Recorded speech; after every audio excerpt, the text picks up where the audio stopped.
ಭಾಸ್ಕರ್ ಅವರ ಎಷ್ಟೊತ್ತು ನಡೆದ ಚರ್ಚೆಯನ್ನು ಕೇಳಿಸ್ಕೊಂಡ್ರಿ. 40% ಎಲ್ಲ ಡಿಪಾರ್ಟ್ಮೆಂಟ್ನಲ್ಲೂ ಇತ್ತು ಅಂತಲ್ಲ, 40% ಕಮಿಷನ್ ಇದ್ದರೆ ಕೆಲಸನೇ ಮಾಡೋದಕ್ಕಾಗೋದಿಲ್ಲ ಅಂತ. ನನಗೆ ಆಶ್ಚರ್ಯ ಆಗ್ತಿರೋದು, ಒಂದು commission of enquiry Nagamohan Das ಅವರ ಲೀಡರ್ಶಿಪ್ಪಲ್ಲಿ ಆಯಿತು. ಎಕ್ಸ್ಟ್ರಾ ಸಮಯ ಕೂಡ ತಗೊಂಡ್ರು. ಮತ್ತು ಖಚಿತವಾಗಿ ಅವ್ರ ಕಡೆಯಿಂದ ಯಾವುದೋ ಪ್ರೂಫ್ ಬಂದೇ ಇಲ್ಲ. ಅಂದರೆ ಎಂಟೈರ್ ಆರೋಪ ಸುಳ್ಳು ಅಂತ ಆಯಿತು. ಮತ್ತು ತದನಂತರ ಈಗ ಎಚ್ ಕೆ ಪಾಟೀಲ್ ಅನೌನ್ಸ್ಮೆಂಟ್ ಮಾಡಿದ್ರು SIT ಕಾನ್ಸ್ಟಿಟ್ಯೂಟ್ ಮಾಡ್ತೀವಿ ಅಂತ.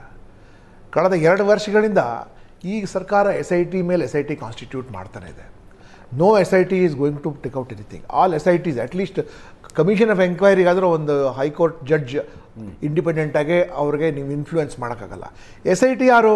ನಿಮ್ಮ ಅಧಿಕಾರಿಗಳು, ನಿಮ್ಮ ಕೈ ಕೆಳಗೆ ಕೆಲಸ ಮಾಡಿದವರು. ಅವ್ರ ಕಡೆಯಿಂದ ಏನು ಮುಚ್ಚಕ್ಕೆ ನೋಡ್ತೀರಿ ನೀವು? ಮೂಡ SIT ಮಾಡಿದಿರಿ ನೀವು, ದೆನ್ ಮೈನಿಂಗ್ SIT ಮಾಡಿದಿರಿ.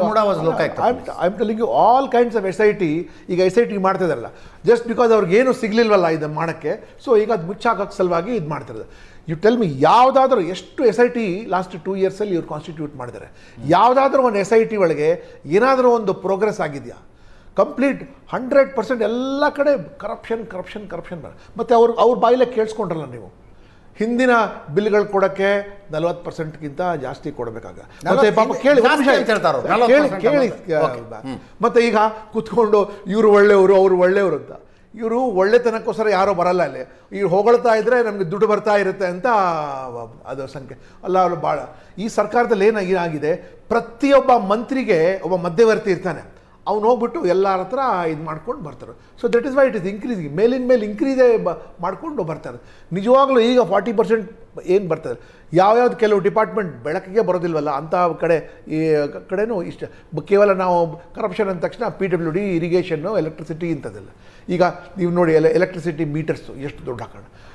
ಸಾಮಾನ್ಯವಾಗಿ ಒಂದು ಕಿಟ್ ತೊಗೊಳ್ತಾರಲ್ಲ ಮಹಿಳೆಯರಿಗೆ, ಗರ್ಭಿಣಿ ಮಹಿಳೆಯರಿಗೆ, ಅಲ್ಲಿ ಕೂಡ ನಮ್ಮ ಟೆಂಡರ್ ಹೆಂಗೆ ಬಂದಿತ್ತು ಅಂದರೆ ಅಷ್ಟು ಉಡಾಫೆ ಜವಾಬ್ಗಳು ಕೊಡ್ತಾ ಹೋದರೆ ಈ ಕಾಂಟ್ರಾಕ್ಟರ್ಗಳು ಏನಿದ್ದಾರಲ್ಲ ಅವ್ರಿಗೆ ಒಂದು ಅವಕಾಶ ಇದು ಮಾಡ್ಕೊಳ್ಳಿ. ಆಯಿತು, ಯಾರು ದುಡ್ಡು ಕೊಡ್ತಾರೆ ಮತ್ತು ಅವಸರದಲ್ಲಿ ವರ್ಕ್ ಆರ್ಡರ್ ಇಲ್ಲದೆ ಕೆಲಸಗಳು ತೊಗೊಂಡ್ಬಿಡೋದು ಅಲ್ಲಿಗೆ.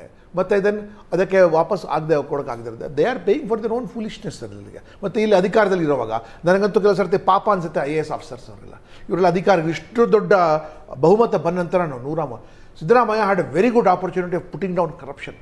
ಬಟ್ ಏನಿಲ್ಲ, ಎಲ್ಲ ಮೈಕೊಳ್ಳ್ರಪ್ಪ, ಯಾರು ಎಲ್ಲೆಲ್ಲಿ ಮೈಕೋತೀರ ಅಂತ ಎಲ್ಲರೂ ಮೈಕೊಳ್ಳೋಕೆ ಬಿಟ್ಬಿಟ್ಟಿದ್ದಾರೆ. ಸೊ ನೀವೇನು ಈ ಚರ್ಚೆ ಒಳಗೆ ಅವ್ರು ಮಂಜುನಾಥ್ ಅವ್ರು ಕೇಳಿದ್ರೆ ಅವ್ರಿಗೇನು ಅವ್ರ ಪೇಮೆಂಟ್ ಅವ್ರು ಬೇಕಾಗ. ಸೊ ಮತ್ತು ಇವರು ವರ್ಕ್ ಕೂಡ ಫಿಕ್ಸ್ ಮಾಡ್ತಾರಲ್ಲ, ನೀವು ಟೆಕ್ನಿಕಲಾಗಿ ಕೂಡ ವರ್ಕ್ ಫಿಕ್ಸ್ ಮಾಡಿ ₹100 ಕೆಲಸಕ್ಕೆ 250 ರೂಪೀಸ್, ₹250 ಫಿಕ್ಸ್ ಮಾಡ್ತಾರಲ್ಲ ಕೆಲಗೆ. ಅಷ್ಟಾಗಿ ಆಗೋದೇ ಇಲ್ಲ ಅದಕ್ಕೆ. ಸೊ ಅದ್ರ ಸಲುವಾಗಿ ಫೆಸಿಲಿಟೇಟ್ ಮಾಡಿರೋದೆ. ನೀವು ಮೇಲಿನ ಮೇಲೆ ಕೇಳ್ತಾ ಇದ್ರಿ ಎಷ್ಟು ಕಮಿಷನ್ ಆಗಿದೆ, ಎಷ್ಟು ಕಮಿಷನ್ದು ಒಂದು ಫುಲ್ ಇದೆ. ಇವನಿಗೆ ಇಷ್ಟು, ಮಂತ್ರಿಗೆ ಇಷ್ಟು ಕೊಡಬೇಕು, ಅವನ ಅಧಿಕಾರಿಗೆ ಇಷ್ಟು ಕೊಡಬೇಕು, ಸ್ಯಾಂಕ್ಷನ್ ಮಾಡೋದು ಇಷ್ಟು ಕೊಡಬೇಕು, ಒಪ್ಪಿಗೆ ಮಾಡೋದು. ಯಾವ ಪಕ್ಷದ ಸರ್ಕಾರನೂ ಡಿಫ್ರೆನ್ಸ್ ಇಲ್ಲ sir. That is what I am saying. ನಿಮ್ಮ ಸರ್ಕಾರ ಇದ್ದಾಗಲೂ ಇತ್ತದು. That is what I am saying. ಸಮ್ಮಿಶ್ರ ಸರ್ಕಾರ ಇದ್ದಾಗಲೂ ಈಗ ನೀವು SIT ಮಾಡೋದಲ್ಲ, ನೀವು SIT ಮಾಡ್ತಾ ಇದ್ದೀರಾ. ಇಷ್ಟು ದೊಡ್ಡ ನಾಗಮೋಹನ್ ದಾಸ್ ಅಂತ ರೆಸ್ಪೆಕ್ಟೆಡ್ ಪರ್ಸನ್ ಕಡೆಯಿಂದ ಮಾಡಿಸಿದ್ರಲ್ಲ, what did you take out? ಏನು ಬಂದಿಲ್ಲ. ಈಗ SIT ಮಾಡಿಬಿಟ್ಟು ಏನು ಬದನೆಕಾಯಿ ತೆಗಿತೀರ ನೀವು? What will you take out? SIT is only a police investigation team. ಇಂಥ ಸರ್ಕಾರ ಬಂದಂಥ ಎಷ್ಟು ಇನ್ವೆಸ್ಟಿಗೇಷನ್ ಟೀಮ್ ಮಾಡಿದ್ದೀರಾ ನೀವು? ಯಾವುದಕ್ಕಾದ್ರೂ ಒಂದು ಲಾಜಿಕಲ್ ಎಂಡ್ ಹೋಗಿದೆ.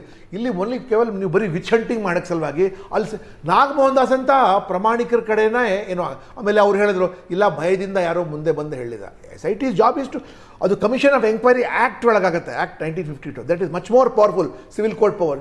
ಇದೇನು, ದಿಸ್ ಇಸ್ ದ ಪೊಲೀಸ್, ಅದು ನಿಮ್ಮ ಕೈ ಕೆಳಗೆ ಇರುತ್ತೆ.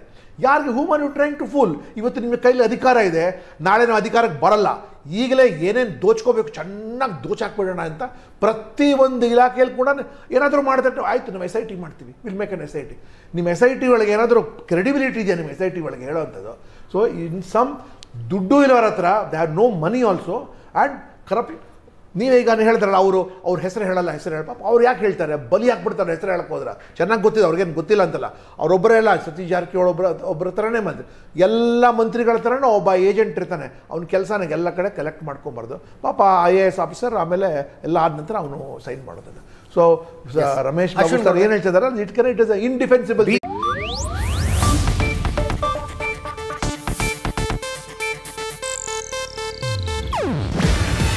ಇದು ಏಷ್ಯಾನೆಟ್ ನ್ಯೂಸ್ ನೆಟ್ವರ್ಕ್ ಪ್ರಸ್ತುತಿ. ನೀವು ನೋಡ್ತಿದ್ದೀರಾ ಏಷ್ಯಾನೆಟ್ ಸುವರ್ಣ ನ್ಯೂಸ್.